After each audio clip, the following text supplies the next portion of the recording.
Hello guys, welcome to our channel. This is Teja. ప్రస్తుతం మనతో పాటు సీనియర్ జర్నలిస్ట్ దుర్గా గారు ఉన్నారు. నమస్తే మేడం. నమస్తే. జగన్మోహన్ రెడ్డి ఢిల్లీ వెళ్ళబోతున్నారు. వెళ్ళిన తర్వాత పెద్ద మనుషులను కలిసి తన వైఎస్ఆర్సీపీ పార్టీని ఒక పార్టీలో విలీనం చేయబోతున్నారు అని చెప్పేసి ఒక వార్త బలంగా వినిపిస్తుంది. రీసెంట్ గా దీని మీద న్యూస్ లో కూడా చాలా చర్చలు కూడా జరిగాయి. సో దాని గురించి మీరు ఏం చెప్తారు? పార్టీ విలీనం చేయడానికి ఈయన దగ్గర ఎంతమంది ఉన్నారండి? ఎమ్మెల్యేలు 11 మంది ఈయన చేతుల్లో ఉన్నారు, ఆయనతో కలిపి. కాబట్టి ముందు పార్టీ కాదు, ఆయన కేసుల గురించి ఆయన ఆలోచించుకోవాలి. ఇప్పుడు సిబిఐ అన్ని తవ్వి తీస్తుంది. ఈయన ఏ రోజైనా కూడా అరెస్ట్ అయ్యే అవకాశం అయితే ఉంది. ఇప్పుడు సిబిఐ మళ్ళీ రంగంలోకి దిగింది అనుకోండి. ఇంతకాలం ఆయన ఏం చేశాడు? నేను ముఖ్యమంత్రిగా ఉన్నాను, నేను కోర్టులకు హాజరు కాలేను, మినహాయింపు ఇమ్మని అడిగాడు. ఇప్పుడు నేను ముఖ్యమంత్రిగా లేను, నేను రాగలను అని సిబిఐ కోర్టుకి ఆయన ప్రతి శుక్రవారం హాజరు అవ్వాలి. మీకు గుర్తుంటే రివర్స్లో జరుగుతుంది. కాబట్టి పార్టీని విలీనం చేయటం అనేది జరిగే పని కాకపోవచ్చండి. కాకపోతే నా ఉద్దేశం ఏంటంటే, ఇప్పుడు విజయమ్మ గారు వెనక్కి వచ్చారు, కొడుకుతోటే ఉంది ఆవిడ. విజయమ్మే చెప్పింది నా కొడుకును ఓడించండి అని, అవునా కదా చెప్పింది. సో ఆవిడ అపోజిషన్ కూడా రాకూడదంది అన్నట్టుగా మనకు వార్తలు వచ్చాయి. అంటే అపోజిషన్ లో కూడా జగన్మోహన్ రెడ్డి కూర్చోకూడదని. కానీ మన అపోజిషన్ లో జగన్మోహన్ రెడ్డి కూర్చోవాలని మనందరం చెప్పాం. ఎందుకంటే విజయమ్మ గారు కంటతడి పెట్టుకున్నారు అని చెప్పేసి విన్నాను. సర్లేండి, అన్ని చెప్తారు, ఏముంది వార్తలది ఏముంది, పెట్టుకుంటే పెట్టుకుని ఉండొచ్చు, అంతేనా? కొడుకు కదా ఏమండి, ఎలాంటి వాడైనా కొడుకు కొడుకే కదా. ఇప్పుడు ఇవాళ తిట్టినా రేపు మళ్ళీ వాళ్లే నెత్తిన పెట్టుకుంటారు, వాళ్లే మెచ్చుకుంటారు. కాబట్టి తల్లి మాటలు ఎప్పుడు మనం పట్టించుకోకూడదు. ఇవాళ తల్లి తిట్టిందని మనం తిట్టక్కర్లా. ఇప్పుడు కూడా అందుకే తల్లి పేగనే, ఆ కన్న తల్లి పేగ అలాగే ఉంటుంది, ఆ బంధం అలాగే ఉంటుంది. వాళ్ళు తిడతారు పెడతారు అన్ని వాళ్లే చేస్తారు.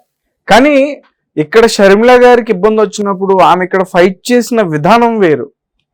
ఒక మాజీ ముఖ్యమంత్రి భార్య పోలీసుల పైన ఒక చాలా పెద్ద ఎత్తున రచ్చ చేసింది. ఆమె రచ్చ చేసింది కానీ అది నేను అనేది అదే, అక్కడ తల్లిగా కంటే కూడా ఆవిడ చేసిన విధానం బాగులేదు. అక్కడ మీరు చూసారంటే అది కొంచెం నాకైతే తల్లి అయితే అయి ఉండొచ్చు, కానీ విజయమ్మ గారు ఆ రకంగా చేయటం నాకైతే నచ్చలేదు.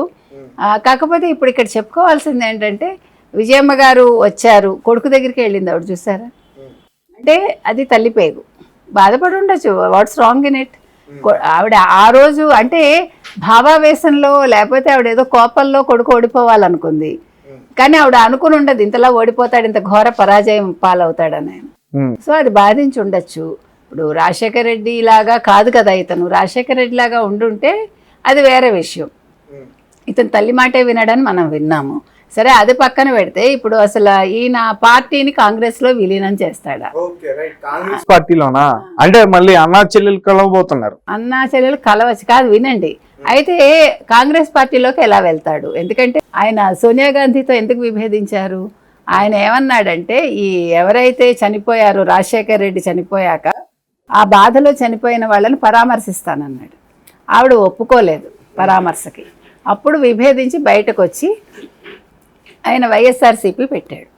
సో ఇప్పుడు మళ్ళీ ఏ మొహం పెట్టుకుని సోనియా గాంధీ దగ్గరికి వెళ్తాడు? అంటే నేను ఓడిపోయాను అని మళ్ళీ కాళ్ళబేరానికి వెళ్తాడా? అది జరిగే పనే? జగన్మోహన్ రెడ్డి చేస్తాడా? జగన్మోహన్ రెడ్డి లాంటి వ్యక్తులు అలాంటి వాటికి ఒప్పుకోరండి నాకు తెలిసి. అయితే ఇక్కడ ఇంకొకటి మనం ఆలోచించవచ్చు ఇంకో విధంగా. ఇప్పుడు జగన్మోహన్ రెడ్డిని వదిలేసి 11 మంది ఈ 10 మంది వెళ్ళిపోయారని అనుకుందాం. ఎవరి ప్రయత్నాలు వాళ్ళు చేసుకుంటారు కదా. ఇప్పుడు నెక్స్ట్ కూడా వైసీపీ వస్తుందని మనం అనుకోక్కర్లా. నెక్స్ట్ 29లో కూడా మీకు అవకాశం లేదు, 34లో కూడా ఉండకపోవచ్చు. ఎందుకంటే లైన్లో లోకేష్ ఉన్నాడు, పవన్ కళ్యాణ్ ఉన్నాడు. కాబట్టి ఇప్పుడు వాళ్ళు పటిష్టం చేసుకుంటూ వెళ్ళి వాళ్ళు ఇప్పుడు మొత్తం అన్నీ కూడా సెటరేట్ చేశారు అనుకోండి. ఇప్పుడు వాళ్ళు అనుకున్నవి అప్పుడే ఫైల్స్ మీద సంతకాలు చేశారు, అమలు చేస్తున్నారు. కాబట్టి ప్రజలు వీళ్ళని నమ్ముతారు. ఇప్పుడు 4000 పెన్షన్ అన్నాడు ఆయన, జూలై నుంచి 4000 పెన్షన్ పడుతుంది, 7000 పడుతుంది, దివ్యాంగులకు 6000 పడుతుంది. అదే కదా ఇప్పుడు ఆయన సంక్షేమాలు ఇచ్చానన్నాడు. అవే సంక్షేమాలు వీళ్ళు ఇంకా ఎక్కువ ఇస్తున్నారు కదా. ఎలా ఇస్తారు? ఇది చేత కాదు, మా వల్ల కాదు, అందుకే మేము ఇవ్వలేదు. అలా ఎవడైనా ఏ ముఖ్యమంత్రి అయినా మాట్లాడతాడా? చేతకాని హామీలు ఇచ్చాడు చంద్రబాబు నాయుడు. వీళ్ళ ఏడుపు అదే కదా, సజ్జలదైనా అదే, జగన్మోహన్ రెడ్డిదైనా అదే. చేతకాని ఎవడు ఇవ్వడు కదా. నీకంటే చేత కాలేదు, ఎందుకంటే నీకు అభివృద్ధి చేత కాదు, నీకు సంపద సృష్టించడం చేత కాదు. You are not a politician, you are a businessman. నువ్వు ఒక బిజినెస్ మ్యాన్వి. అది కూడా నువ్వు డైరెక్ట్ బిజినెస్ ఎప్పుడూ చేయలేదు. నువ్వు తండ్రి పేరు అడ్డం పెట్టుకుని నువ్వు డొల్ల కంపెనీలు సృష్టించుకుని క్విడ్ ప్రోకో ద్వారా మనీ తెచ్చుకున్నావు అంతే. నువ్వు ఏ రోజైనా ముఖ్యమంత్రిగా బయటకు వచ్చావా? మన తిరుపతి వెళ్ళారు ఎవరు, చంద్రబాబు నాయుడు ముఖ్యమంత్రిగా, అంటే ప్రమాణ స్వీకారం చేశాక వాళ్ళు పరదాలు కట్టారు. మన ఇంతకాలం పరదాల ముఖ్యమంత్రి అంటే అందరూ నవ్వుకున్నారు కదా. సో అక్కడ ప్రూవ్ అయింది కదా ఆయన పరదాల ముఖ్యమంత్రి ఎవరు, జగన్మోహన్ రెడ్డి ఒకప్పుడని.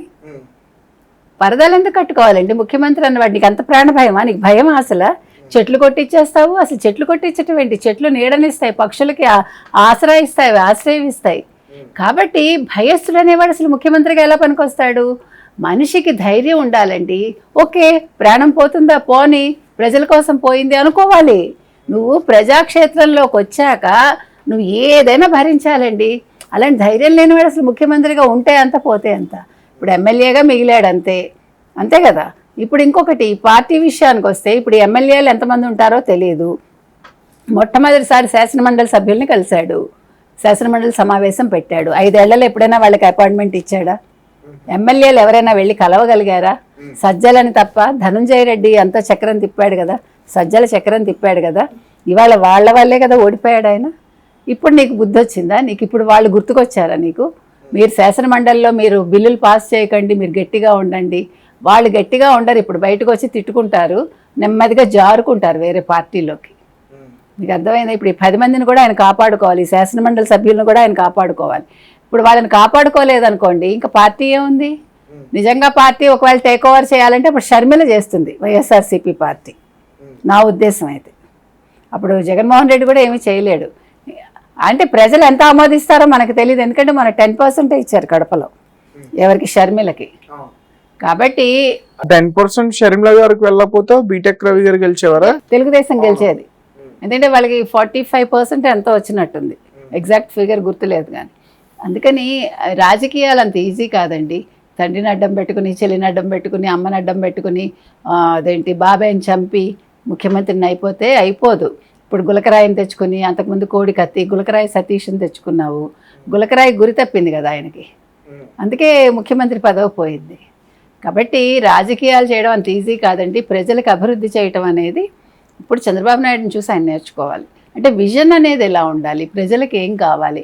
ఆయన ముఖ్యమంత్రి మీరు అన్నట్టు 2029లో కానీ 2034లో కానీ ఖచ్చితంగా పవన్ కళ్యాణ్ గారు అలాగే లోకేష్ గారు ఇద్దరు రేజ్ లో ఉన్నట్టు. ఎందుకంటే వీళ్ళని ఆల్రెడీ చూసేశారు, వాళ్ళని చూడలేదుగా. ఇప్పుడు మీకు ఇంకో మంచి ఏం జరిగింది అనుకుంటున్నారంటే ప్రజలు, ఇప్పుడు జగన్మోహన్ రెడ్డికి 2019లో ఇవ్వడం కరెక్ట్ అనుకుంటున్నారు. ఇప్పుడు ఇవ్వలేదనుకోండి, మనకి చెడు తెలియదు కదా. వాళ్ళ భ్రమల్లో ఎలా ఉంటారు, అయ్యో రాజశేఖర రెడ్డి కొడుకు మనం ఇవ్వలేదు, ఒక్క ఛాన్స్ అడిగాడు, అయ్యో ఆ బాధ ఉండిపోయేది ప్రజలకు కానీ ప్రతిపక్షానికి కానీ. ఇప్పుడు అది లేకుండా ఒక టర్మ్ ఇచ్చేశారు, నేనేం చేయలేనని ప్రూవ్ చేసుకున్నాడు, నేను పరదాల ముఖ్యమంత్రిని అని ప్రూవ్ చేసుకున్నాడు. అప్పులు కుప్ప చేశాడు రాష్ట్రాన్ని, 13.5 లక్షల కోట్లని రాజ్నాథ్ సింగే చెప్పాడు. కాబట్టి ఇప్పుడు ప్రజలకి ఇంకా అసలు ఇప్పుడు జగన్మోహన్ రెడ్డి గుర్తు రాడండి. ఇప్పుడు వరుసగా ఎవరు చంద్రబాబు నాయుడు గారు చేసుకుంటూ వెళ్ళిపోయారు అనుకోండి పనులు. Already he started his work as a CEO, he started how to do, what to do అనేది. అది ఏ ముఖ్యమంత్రి చేయలేడు. అలాగే 74 ఏళ్ల వయసులో ఆయన చేస్తున్నాడు. ఆయన ముఖ్యమంత్రిగా ప్రమాణ స్వీకారం చేయకుండానే ఆయన చేయగలిగాడు. 5,000 చిల్లర కోట్లు వచ్చాయి మనకి నిధులు ఆల్రెడీ కేంద్రం నుంచి.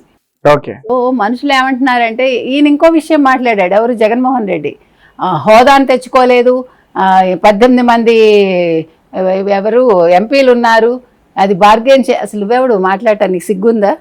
5 ఏళ్ళు ముఖ్యమంత్రిగా ఉండి ఏం చేసావు నువ్వు? అక్కడికి వెళ్ళి ఢిల్లీకి వెళ్ళి ఈ కేసుల గురించి మాట్లాడుకుని వచ్చావు, నువ్వు మాట్లాడతావు ఆ విషయం? హోదా కాదు కావాల్సింది, మనకి నిధులు కావాలి, రాష్ట్ర అభివృద్ధి కావాలి. దానికి ఏ రకంగా చెయ్యాలో చంద్రబాబు నాయుడు గారికి తెలుసు. సో ఒక ఎమ్మెల్యేగా జగన్మోహన్ రెడ్డి మాట్లాడాలి. Okay, thank you so much. Thank you.